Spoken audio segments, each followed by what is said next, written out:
এই জগতের যারা ভক্ত তারা কি করেন বাবা, নিজের সুখের জন্য ভগবানকে ডাকেন।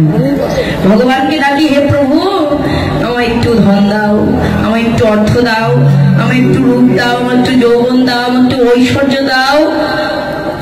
এই জগতের সুখের জন্য আমরা প্রভুর কাছে চাই। আমরা প্রভুর কাছে সুখ চাই, কিন্তু কেউ কোনোদিন প্রভুর কাছে কিন্তু দুঃখটা চাই না। বাবা আমরা কি কেউ কোনোদিন দুঃখ চাই? কেউই কোনোদিন দুঃখ চাই না। কিন্তু একজন ভক্ত ছিলেন যিনি আমার প্রভুর কাছে দুঃখ চেয়েছিল। তিনি কে? তিনি হলেন পঞ্চ পাণ্ডবের জননী মাতা কুন্তী দেবী।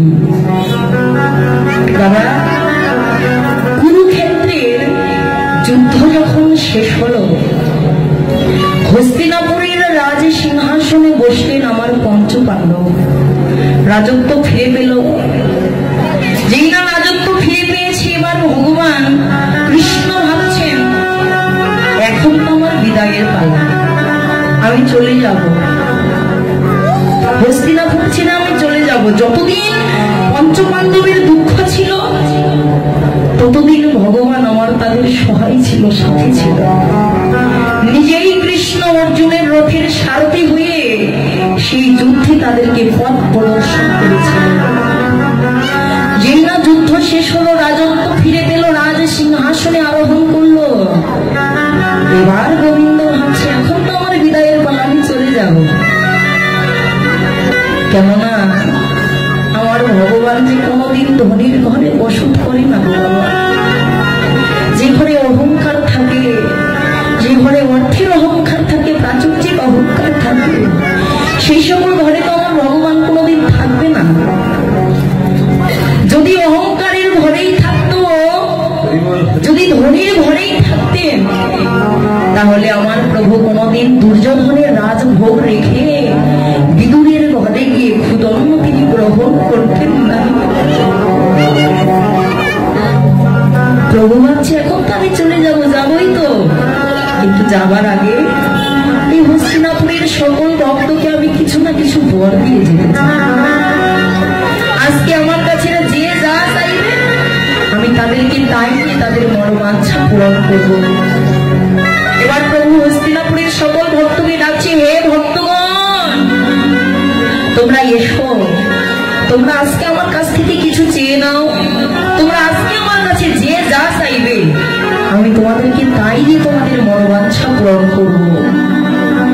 প্রভুর ডাক শুনে সবাই ছুটে চলেছে, সবাই গেল, সবাই গিয়ে প্রভুর কাছে চাইছে, হে দয়াময় আমাকে ধন দাও, হে প্রভু আমায় জন দাও, হে প্রভু আমায় রূপ দাও, আমায় ঐশ্বর্য দাও, আমায় মান দাও, যশ দাও, খ্যাতি দাও। সবাই শুধু দাও দাও দাও চলেছে। সবাই আমার প্রভুর কাছে চাইছে, সবাই চাইলো, সবাই চেয়ে নিল, প্রভু দিয়েও দিল, কিন্তু একজন দক্ষিণে মা তিনি শুধু অদূরে দাঁড়িয়ে দাঁড়িয়ে কাঁদছেন। তিনি হলেন তোমার কুন্তী দেবী। অদূরে দাঁড়িয়ে যখন কাঁদছে, গোবিন্দ তো অন্তর জানেন, সকলের অন্তরের কথাই তিনি জানেন।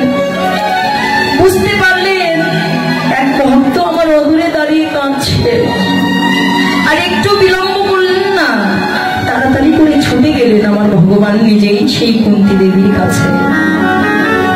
দেখুন বাবা, ভগবানকে যদি ভালোবাসার মতো ভালোবাসা যায়, ভগবানকে যদি ডাকার মতো ডাকা যায়, ভগবানকে খুঁজতে তো আর কোনোদিন তীর্থে তীর্থে যেতে হয় না গো। ভগবানকে ভালোবাসার মতো হৃদয় করতে পারলে ভগবান শুধু আপনা আপনি আপনার কাছে এসে ধরা দেয়।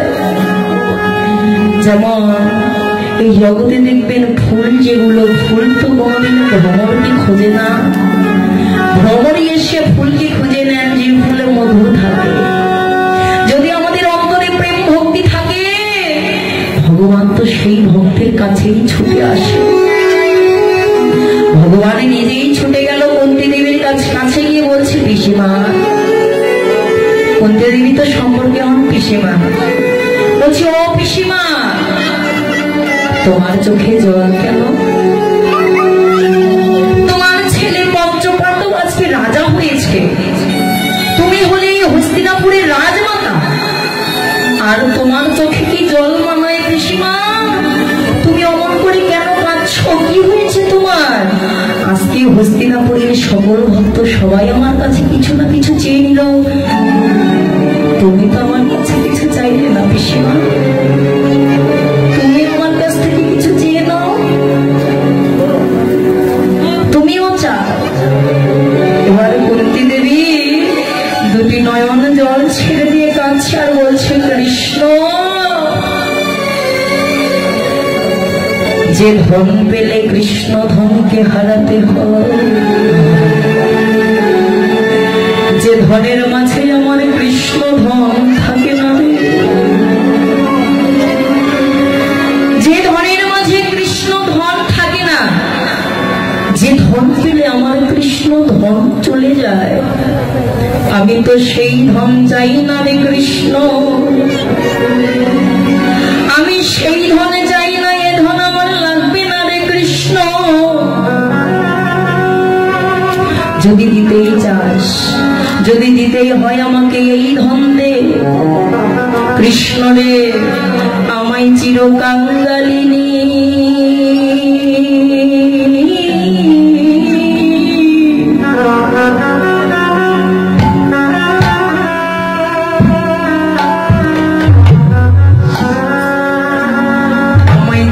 কাঙ্গালিনী করে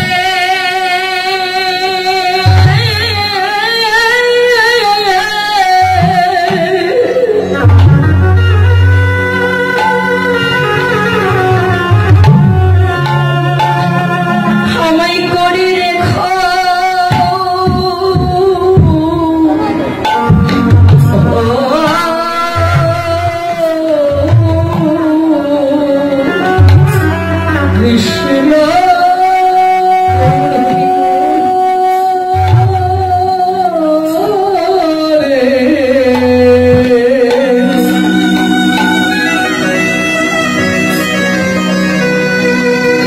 আমার ছিল কাঙ্গালিনী,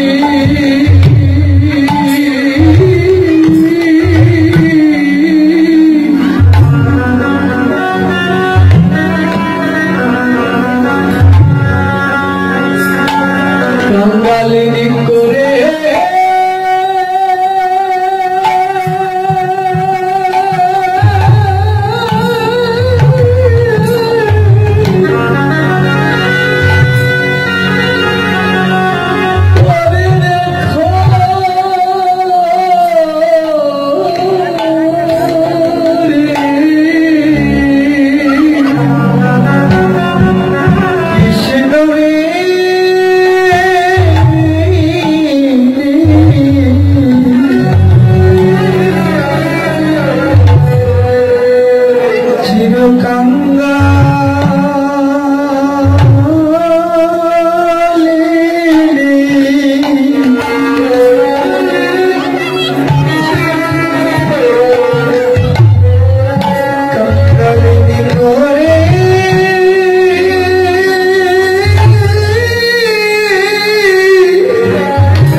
কাঙ্গালিনী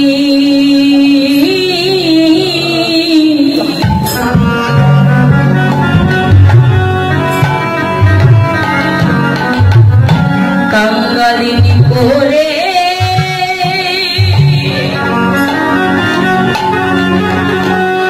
আমায় করে রেখো